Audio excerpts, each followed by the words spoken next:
My parents tried to turn the house I bought for myself into a free home for her family.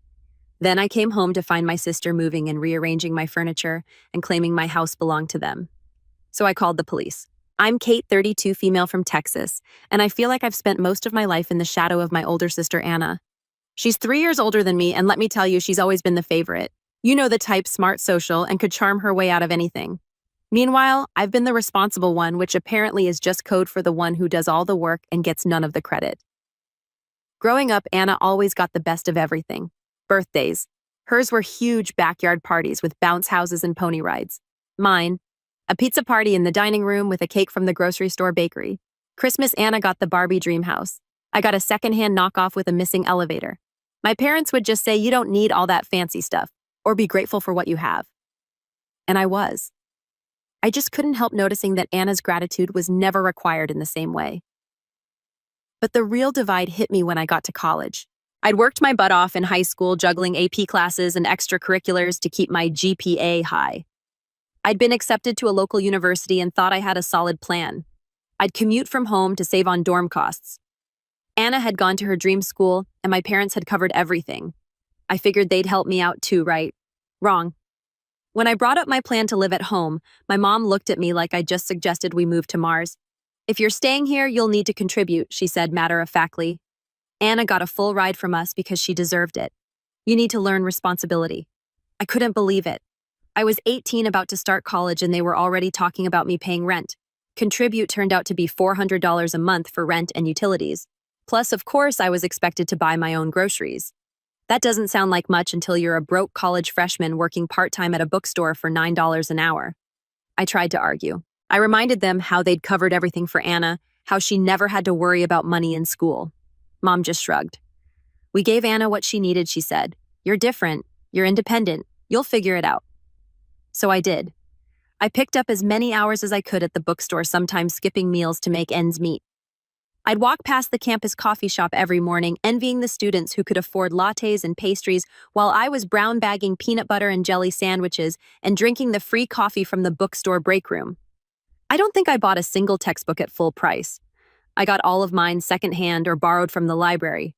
Every month I handed over the $400 to my parents, while Anna was off at her out-of-state school, living in a shiny new dorm that my parents had paid for. She called me once to complain about how her dorm's AC wasn't cold enough, and I just about lost it. I didn't even have a C in my car because I couldn't afford to fix it. My parents still send Anna spending money every month. I overheard Mom once on the phone saying, we don't want her to struggle. College is hard enough. I stood there in the kitchen, holding my $1 ramen noodles, wondering why none of that compassion ever extended to me. To make things worse, my parents constantly praised Anna for her achievements. She got a 3.2 GPA in her communications program, and they threw her a huge graduation party with a catered buffet and a DJ. When I graduated with a 3.9 and a degree in computer science, we had a quiet dinner at home. Mom made lasagna and said, well, we don't want to make a fuss. Looking back, I think what hurt the most wasn't the lack of financial help. It was the clear message that I didn't matter as much. Anna was always framed as the star, the one with potential, while I was just there. Even when I succeeded, it was brushed off. Kate's smart, she doesn't need help, they'd say. It was like being capable was a curse. After college, I moved out as soon as I could. I found a tiny apartment near my first job and started building my life on my terms. It wasn't easy, but it felt good to finally be free from their expectations. I worked hard, lived frugally, and started saving. Meanwhile, Anna married Josh, whom my parents adore, despite the fact that he's always between jobs. They have 3 kids now, Emily, 5, Mason 4, and baby Zach 2. My parents are constantly bailing them out. When their car broke down last year, my parents gave them money for a new one. When Anna complained about how stressful it was to keep up with 3 kids, Mom and Dad offered to babysit every weekend. I wish I could say it didn't bother me anymore, but it does. No matter how much I achieve on my own, it feels like I'll always be second place to Anna. That's why I don't tell my family much about my life anymore. I know they wouldn't care, not really. So I've been keeping this pretty low-key, but I recently decided it was time to start looking for a house. I've been renting this tiny apartment for years, paying way too much for what's basically a glorified shoebox, and I've been saving for what feels like forever. I finally hit the point where I was like, you know what, I deserve this. Now here's the thing.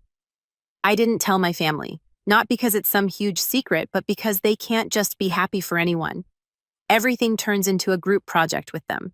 If I mentioned it, I knew they'd start making it about Anna and her kids and how whatever I get should somehow benefit them.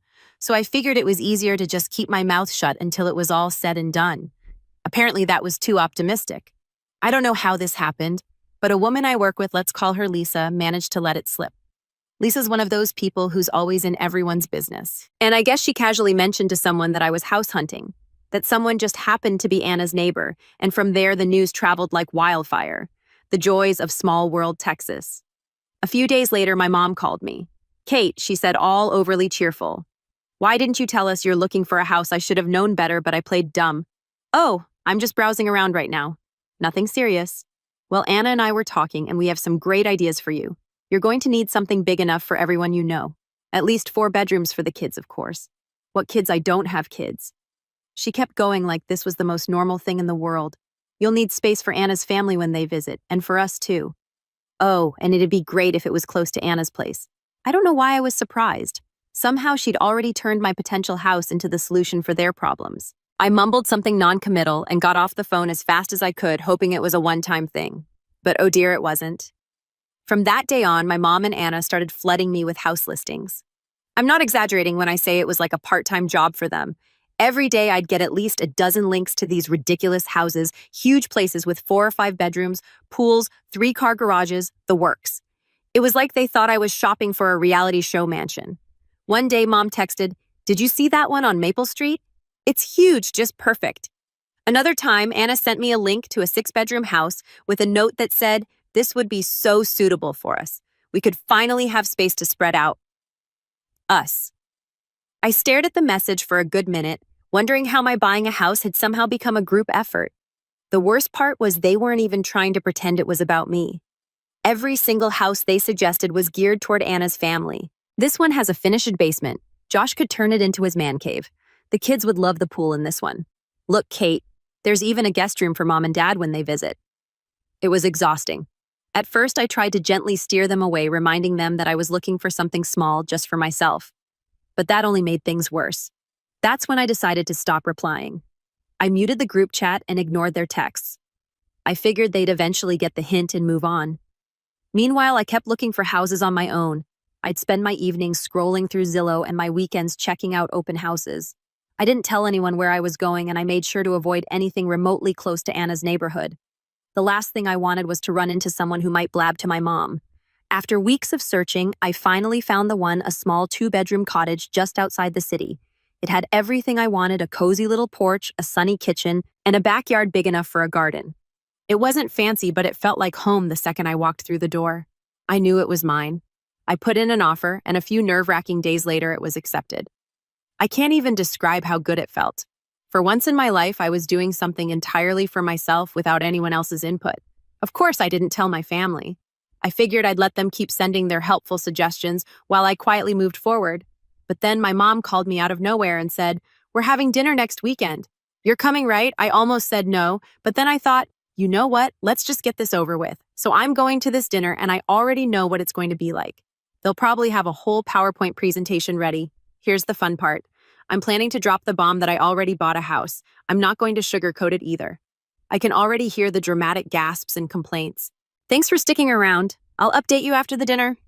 Update 1. Hi again, Reddit. First off, I want to say thank you for all the comments and advice on my last post. I've read most of them, and it's been a mix of eye-opening and hilarious. A lot of you said you couldn't believe how entitled my family sounds, and trust me, I feel the same way. Others mentioned how they've dealt with similar situations, and honestly, it's comforting to know I'm not the only one going through this kind of thing. Anyway, I promised I'd update you after the dinner, so here we go. Buckle up because it was a lot. I showed up at my parents' house last Saturday at exactly 6 p.m., trying to mentally prepare for whatever nonsense they were going to throw at me. The second I walked in, it was already chaos. Anna's kids were running around screaming, Josh was parked on the couch watching TV, and my mom was bustling around the kitchen.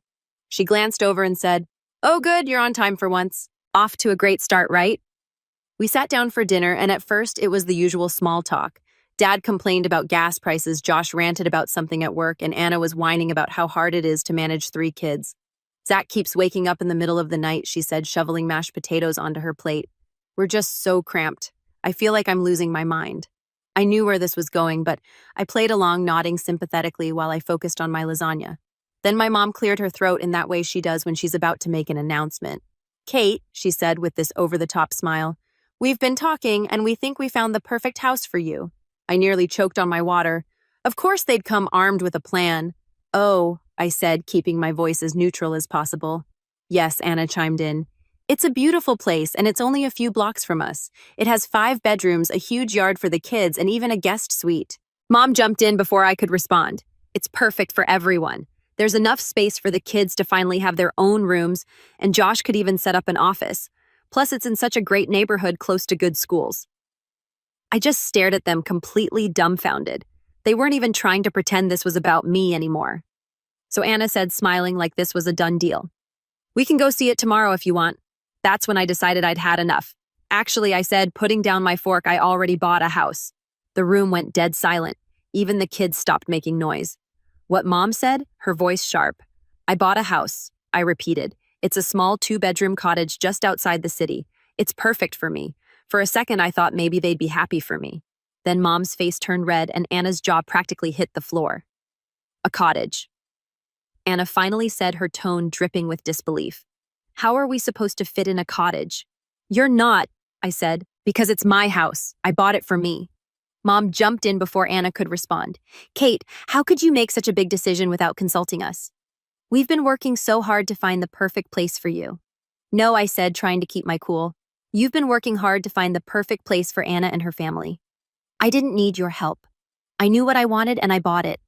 Anna's voice got all high-pitched, like she was about to cry. But we need this, Kate. Do you know how hard it is for us in that tiny apartment? Emily and Mason have to share a room and Zach's crib is in our bedroom. It's not fair to the kids. I took a deep breath. That's not my problem, Anna. I've worked hard to get to this point and I'm not giving up my dream house to fix your situation. That's when Dad decided to chime in. He slammed his hand on the table and said, You're being selfish, Kate. Family is supposed to help each other. What's wrong with you? I stood up, my heart pounding. I'm not selfish. I'm finally standing up for myself. And if that makes me the bad guy in your eyes, so be it. The room exploded into chaos. Anna was crying, Mom was yelling about how she raised me better, and Dad was ranting about how disappointed he was. Josh just sat there shoving food into his mouth, like none of this was happening. I grabbed my purse and headed for the door. Mom followed me, shouting, You can't just walk away from your family like this. I turned back and said, Watch me. Then I got in my car and drove home shaking with a mix of anger and relief. I feel like I finally took a stand, but now I'm bracing for whatever fallout comes next. So yeah, that's where things stand. I'll let you know what happens next. Thanks again for all the support. You have no idea how much it's helped. Update 2. Hi again, Reddit. Thanks so much for all your support and comments after my last update. I wasn't expecting such an outpouring of encouragement, and honestly, it's helped me keep my sanity. A lot of you were right. I should have seen this coming. After that dinner, things escalated exactly the way I feared. So here's the update. The first text came from Anna that night. It was just a photo of her kids sitting on their couch surrounded by toys with the caption, Look how cramped we are. Do you think this is fair to Emily and Mason? I didn't reply. What was I supposed to say? That it was somehow my fault, her apartment was messy, that buying a house for myself had magically caused her kids to share a room. I put my phone on silent and went to bed hoping she'd let it go. She didn't. The next day I woke up to 5 missed calls from my mom and a string of texts from Anna. One said, You always think about yourself. I thought family mattered to you. Another said Mom is so upset she couldn't even sleep last night. And then, the pièce de résistance. You've changed, Kate. This isn't the sister I grew up with. Right. Because the sister she grew up with was too busy being ignored to develop a backbone. I decided to ignore all of it and focus on work, but the texts didn't stop. Every few hours, my mom would chime in with her own gems. You're being so selfish, Kate. We're all disappointed in you. I hope you realize what you're doing to Anna's kids. You need to reconsider. It's not too late to sell the house and buy something better suited for the family. I muted both of them, but then they started leaving voicemails. It was the same guilt-ridden nonsense, but hearing their voices made it hit harder. Mom sounded genuinely angry. Anna sounded like she was on the verge of tears, and at one point my dad called and yelled at me for 5 straight minutes about how I was tearing the family apart. It didn't stop there. A few days later, my aunt, who I hadn't spoken to in years, called me. She said, I heard about what's going on with Anna. Can't you find it in your heart to help family comes first, Kate? I had to laugh. This was the same aunt who barely acknowledged my existence growing up, and now she wanted to lecture me about family. I told her I wasn't discussing it and hung up. Next came the Facebook posts. Anna posted a photo of her kids squeezed together on their bunk bed with the caption, "All they want is a little space to grow." But I guess some people think family isn't worth helping anymore. The comments were full of sympathy from her friends who had no idea what was actually going on. Stuff like, "You're such a great mom, whoever's letting you down doesn't deserve you, and how could anyone leave you guys in that situation?" I wanted to scream. She was making me out to be the villain, and I couldn't even defend myself without looking petty. So I stayed quiet and kept scrolling. But then my mom posted something on her own page. She shared a picture of my house. How she got it, I have no idea. With the caption, "It's so sad when someone forgets where they came from. Family sacrifices so much for you, and this is how they repay you." I blocked both of them immediately, but not before a coworker messaged me to ask what was going on. Apparently that Lisa had seen the post and was gossiping about it at work. Now half the office thought I'd abandoned my family to live in a mansion by myself. For the record, my house is just a cottage, not exactly lifestyles of the rich and famous. The stress was starting to get to me. Every time my phone buzzed, I felt a wave of anxiety. I stopped checking social media and avoided my inbox. Even when I was working, I couldn't focus because I was bracing myself for the next call or message.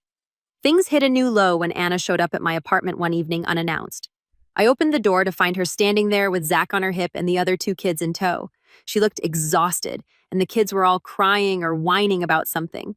"Kate," she said, her voice cracking, "we need to talk." I crossed my arms and stood in the doorway, blocking them from coming inside. "What do you want, Anna?" "Please," she said, tears in her eyes. "We don't have anywhere else to go. The landlord's raising our rent again and we can't afford it. Just let us stay with you for a little while. The kids need stability." I felt my heart sink, but I stood firm. "Anna, I'm sorry you're struggling, but my house isn't an option. It's not big enough, and honestly, this isn't my responsibility." She stared at me like I'd just kicked her puppy. "So that's it. You're just going to let us suffer. I'm not letting you suffer. I've worked hard to get where I am, and I'm not going to let you guilt me into giving it all up." She muttered something under her breath, then turned and stormed off, her kids trailing behind her. I shut the door and leaned against it, feeling a mix of guilt and relief. The next morning, my mom called to tell me I was heartless for turning Anna away. She accused me of being cold and ungrateful and said I was going to regret it someday. I hung up without saying a word. And even as I'm writing this post, their texts are popping up nonstop on my phone. Mom's sending walls of guilt-ridden paragraphs, and Anna's firing off photos of the kids. I even got a voicemail from Dad just now that started with, "I hope you're happy," and I didn't even bother listening to the rest. I can't take it anymore. The first thing I'm going to do tomorrow morning is change my number and only give it to trusted friends and work. It's clear they're not going to stop until I completely cut them off. I'll deal with the social media stuff, tightening up my privacy settings and blocking anyone who might try to stir the pot, but that's for later. One thing at a time. I'll update you once I've taken care of everything. Thanks again for all your comments and support. It's really helping me get through this mess. Update 3. Hey Reddit, I'm back with another update. So I've been reading through your comments, and wow, y'all really didn't hold back. A lot of you were mad at me for not blocking my family sooner, and honestly, you were right. After I changed my number, I went ahead and blocked them on everything. Facebook, Instagram, even the random relatives who might have tried to mediate. It felt so good to finally cut them off. But of course, it didn't take long for things to get messy again. I should have known the peace wouldn't last. It all started last weekend when my mom showed up at my house unannounced. I was in the backyard trying to figure out how to plant lavender. Google makes it look so easy, but I've already killed 3 plants when I heard someone knocking on my front door. At first, I thought it was my neighbor or maybe a delivery, but when I got to the door, there she was, my mom, standing on my porch with a pie in her hands and the fakest smile I've ever seen. "Hi, Kate," she said, like she'd just stopped by for a casual visit and not after weeks of me ghosting her. Hi," I said, caught totally off guard. I stood there for a second, debating whether I should even let her in, but she shoved the pie toward me and said, "I thought I'd stop by and see how you're doing. I brought your favorite apple." I wasn't sure if I should laugh or cry. "My favorite is cherry, but okay, Mom." Against my better judgment, I let her in. I didn't want to make a scene. She set the pie on the counter and looked around the house like she was taking inventory. "This is lovely, Kate," she said, running her hand along the back of a chair. "You've done a great job." I didn't know what to say, so I just mumbled a quick thanks and waited for her to get to the point. She sat down at my kitchen table and sighed dramatically. "I wanted to apologize," she started. "Things got a little heated, and I realize now that we were wrong to push you like that. You've worked hard for this house, and I should have respected your decisions. I stared at her, trying to gauge if she was serious. It sounded nice on the surface, but something about her tone didn't sit right with me. Then she launched into this whole speech about how proud she was of me and how the stress of Anna's situation had made everyone act out. But that's no excuse, she said, giving me this sad, almost pleading look. For a second, I felt myself softening. Maybe she really was trying to make things right, but then she hit me with I was thinking maybe we could have a fresh start. I'd love to come over again sometime. Maybe bring Anna and the kids. It'd be nice for everyone to see your new place. And there it was. I tried to keep my cool. I don't think that's a good idea right now, I said, choosing my words carefully. Things are still a little tense, and I'm not ready for that yet. She nodded, but I could tell she wasn't happy with my answer. Of course I understand, she said, but her smile was a little too tight, and her eyes kept darting around the room like she was sizing up the place. After a few more minutes of small talk, she stood up and said, "Well, I should get going. Thanks for letting me stop by." I walked her to the door, and as she was leaving, she turned back and said, "I really mean it, Kate. I just want us to be a family again." I nodded, but didn't say anything. After she left, I locked the door and just stood there for a while, staring at the pie on the counter. Something about the whole visit felt off. For the past few days, I couldn't stop replaying the conversation in my head. Was she being genuine, or was this just another manipulation tactic? The timing seemed way too convenient. She'd spent weeks harassing me, and the second I cut them off, she suddenly shows up with an apology and a pie. It also didn't sit right with me how quickly she glossed over everything that had happened. She didn't even mention the texts, the voicemails, or the fact that I'd blocked her. It was like she was pretending none of it had ever happened, which felt weird. And the whole thing about bringing Anna and the kids over. That didn't feel like a casual suggestion. It felt calculated, like she was testing the waters to see how much I'd let slide. I haven't reached out to her since, and she hasn't contacted me again either. But I can't shake the feeling that this isn't over. Knowing my family, there's probably something else brewing, and I'm just waiting for the other shoe to drop. What do you think, Reddit? Was my mom being sincere, or is there more to this than she's letting on? Part of me wants to believe she's genuinely trying to fix things, but the other part of me feels like I'd be an idiot to trust her. Let me know your thoughts. I could really use some outside perspective right now. Update 4 final. Hi Reddit, I'm back, and wow, do I have an update for you. Hopefully the last one. I wish I could say things have calmed down, but instead everything has gone from mildly irritating to full-on crazy. I don't even know where to start, but let's just say I'm officially done giving my family the benefit of the doubt. So you remember how my mom stopped by with that apology and a pie? At the time I told you all I had a bad feeling about it. Turns out my gut was right. Something about her visit wasn't sitting well with me, but I couldn't figure out why. She seemed way too interested in every detail of my house, from the locks on the doors to the layout of the rooms. At the time, I brushed it off as her being nosy, but now I realize it was part of a bigger plan. A few days after her visit, I went about my week as usual. Work was busy, so I was mostly holed up in my new home office, focused on deadlines. I wasn't thinking much about my family. Things had been quiet since the visit, and I thought maybe they were finally backing off. Then came Saturday.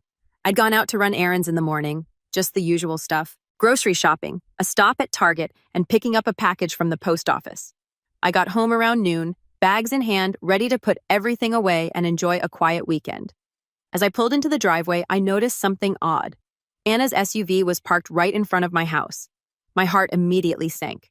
I walked up to the door, fumbling with my keys, and that's when I heard voices inside.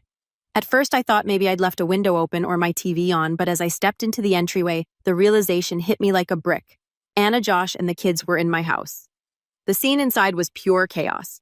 Emily and Mason were sprawled out on my couch, surrounded by snacks and toys that weren't even theirs. Zach was toddling around the living room, chewing on one of my throw pillows like it was a teething ring. Josh was in the kitchen, raiding my fridge, and Anna, she was in the sunroom, rearranging my furniture like she was on HGTV. "What the hell is going on?" I blurted, my voice shaking with a mix of anger and disbelief. Anna looked up, completely unfazed. "Oh, hey, Kate. We figured it'd be easier to just move in while you were out." I stared at her, trying to process what she'd just said. "Move in?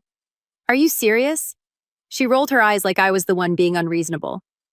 "Mom gave us the key," she said. "It'll be fine." I felt like I was going to explode.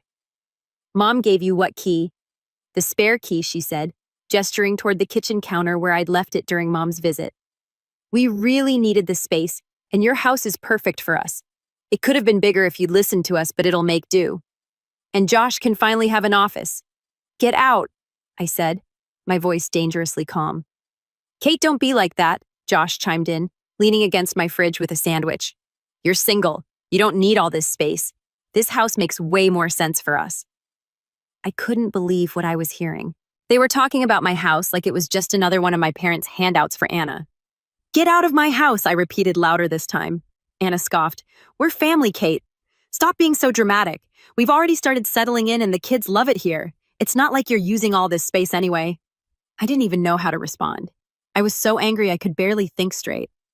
Instead of arguing, I pulled out my phone and started dialing 911. Seriously? Anna said, her voice dripping with disbelief. You're calling the cops on your own family? Watch me, I said, holding the phone up so she could see. When the dispatcher answered, I calmly explained the situation that my sister and her family had broken into my home and were refusing to leave. Anna and Josh tried to argue with me while I was on the phone, but I ignored them. By the time the cops arrived, I was shaking with adrenaline, but I was also determined not to let them get away with this. The officers were professional but firm. They asked Anna and Josh to explain why they were in the house, and their story was as ridiculous as you'd expect. We're family, Anna said, as if that was a valid legal defense. Josh kept going on about how I had plenty of space and how it was the right thing to do. The officers weren't having it. They told Anna and Josh that they were trespassing and that they needed to leave immediately. Anna started crying, saying she didn't know it was a big deal, and Josh muttered something about how I was being selfish. I stayed silent through the whole thing, letting the cops handle it. It was honestly satisfying to watch Anna and Josh pack up their stuff, including the snacks they'd raided from my pantry, and shuffle out the door. After they left, one of the officers pulled me aside and asked if I wanted to press charges. I thought about it for a moment, but honestly, I just wanted them gone. I told the officer I didn't want to press charges as long as they stayed away from my property. He nodded and said they'd file a report in case anything else happened. Once they were gone, I locked the door and just stood there for a while, taking it all in. My house felt different now, violated almost. The idea that they just let themselves in without asking, without even caring how I'd feel about it, made my skin crawl. I've already called a locksmith to get all the locks changed, and I'm thinking about installing a security system too. I'm done giving them the benefit of the doubt. This wasn't a misunderstanding or a moment of desperation. This was entitlement, plain and simple. I'm still trying to wrap my head around the fact that my own sister thought this was okay. And the fact that my mom gave them the key, I don't even have words for that yet. I called my lawyer this morning. I explained the whole situation and had a formal cease and desist letter drafted and sent to my mom, Anna and Josh. The letter outlined everything they'd done and made it clear that if they continued to harass me, I wouldn't hesitate to take legal action. Anyway, that's where things stand for now. I'm still furious, but I'm also kind of numb. Part of me is wondering if this is really over, or if they're going to try something else. Thanks again to everyone who's followed along and supported me through this wild ride. Your advice, validation, and even the tough love have meant more to me than I can say.